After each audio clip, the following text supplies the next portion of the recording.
સુરત એસીબીમાં ગત 20મી ફેબ્રુઆરીના રોજ એક બિલ્ડર દ્વારા તેઓના બાંધકામને ગેરકાયદે હોવાનું કહી નોટિસ આપ્યા બાદ ડિમોલિશન કર્યા બાદ લિંબાયત ઝોનના ઝોનલ અધિકારી વિપુલ ગણેશવાલાના વચેટિયા ઇસ્માઇલ ઉર્ફે પરવાના જમીલ ખાન પઠાણે 21 લાખની લાંચની માંગણી કરી હતી અને અંતે 15 લાખમાં નક્કી થયા બાદ 4 લાખની લાંચ અપાઈ ત્યારે જ એસીબીએ ગોઠવેલા છટકાની જાણ થતાં ગણેશવાલાનો વચેટિયો ઇસ્માઇલ ઉર્ફે પરવાના ભાગી છૂટ્યો હતો.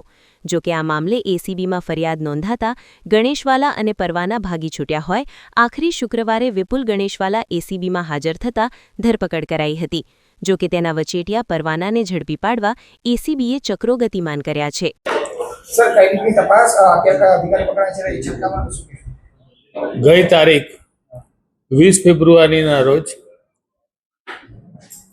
એસીબીમાં કાર્યપાલક ઇજનેર વિપુલ ગણેશવાલા તથા એક પ્રજાજન ઇસ્લામ ઉર્ફ પરવાના વિરુદ્ધમાં ગુનો રજીસ્ટર થયેલો અને આ તપાસ ચાલી રહી હતી. આ દરમિયાન ગતરોજ લિંબાયત ઝોનમાં ફરજ બજાવતા કાર્યપાલક ઇજનેર વિપુલ ગણેશવાલા એ એસીબી સમક્ષ હાજર થયા છે અને તેઓની અટકાયત કરી આગળ તપાસ હાથ ધરેલી છે.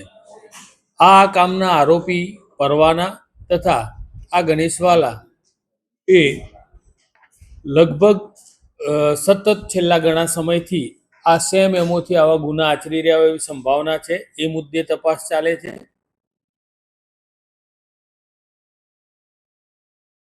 જણાઈ રહેલું છે.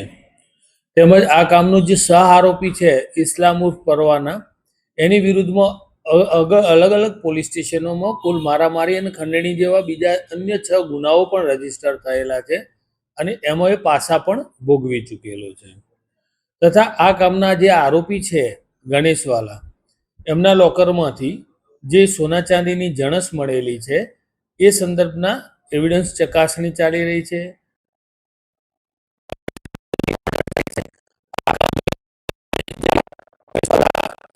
જે ઇન્સ્ટ્રુમેન્ટ મોબાઈલ આ યુઝ કરતા હતા એની રિકવરીને આ બધી તપાસ પણ બાકીમાં છે અને આ તમામ મુદ્દાઓની તપાસની છણાવટના અંતે જે કોઈ પર પરિણામો મળશે અમે આપને જણાવીશું.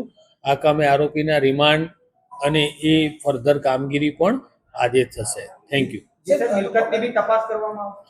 હા, જે બી પુરાવાઓ મળશે તમામ ઇન્વેસ્ટિગેશન કરવામાં આવશે અને આ કામના જે આરોપી ગણેશવાલા છે એમની સેલરી 1,60,000 રૂપિયાની છે અત્યારે અને એ કાર્યપાલક ઇજનેર તરીકે 2021માં પ્રમોશન મેળવી અને પ્રથમ કતારગામ ઝોન અને હાલમાં છેલ્લા 3 વર્ષથી લિંબાયત ઝોનમાં ફરજ બજાવે